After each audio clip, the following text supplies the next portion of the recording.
Saya akan bercerita tentang seorang murid yang tidak tahu malu. Cerita ini sangat penting kerana kita semua perlu ada sifat malu. Sebelum itu, ikut saya selawat dulu. Sallallahu alaihi Muhammad. Sallallahu alaihi wasallam.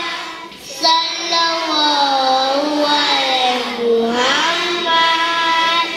Sallallahu alaihi wasallam.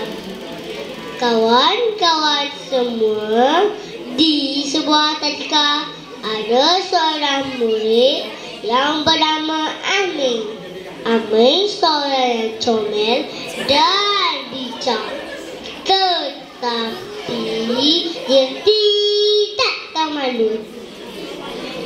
Setiap pagi, kawan-kawan lain datang sekolah dengan kemas, rambut tersikat dan senyum manis. Tetapi Amin pula, dia datang dengan baju terbalik, rambut serabut dan kadang-kadang tak tahu gigi pun. Bukan itu saja. Bila cikgu suruh senyap, dia buat bising. Bila cikgu suruh beratur, dia melompat ke kanan dan kiri. Balik terus, dia suka ambil barang kawan tanpa minta izin. Bila dia ditegur, dia kata, "Alah, tak malu pun." Setiap pagi, Cikgu Aisyah duduk bersama Amin. Cikgu bercerita pada Amin bahawa Nabi Muhammad SAW ajar kita supaya kita ada sifat malu.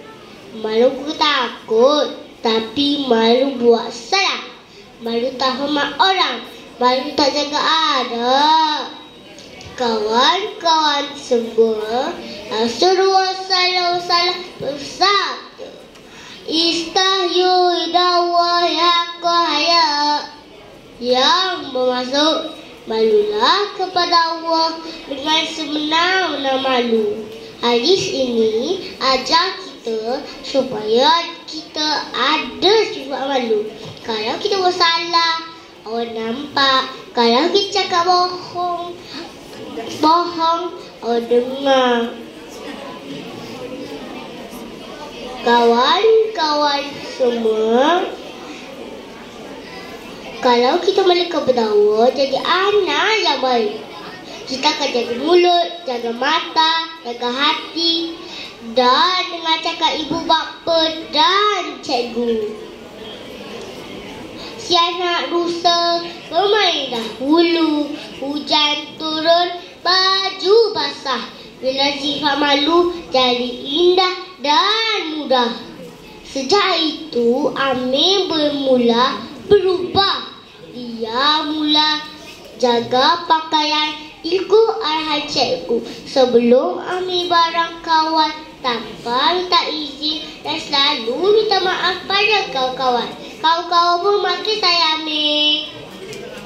Kawan-kawan semua, dari cerita ini kita dapat pelajari bahawa pertama, sifat malu sangat penting.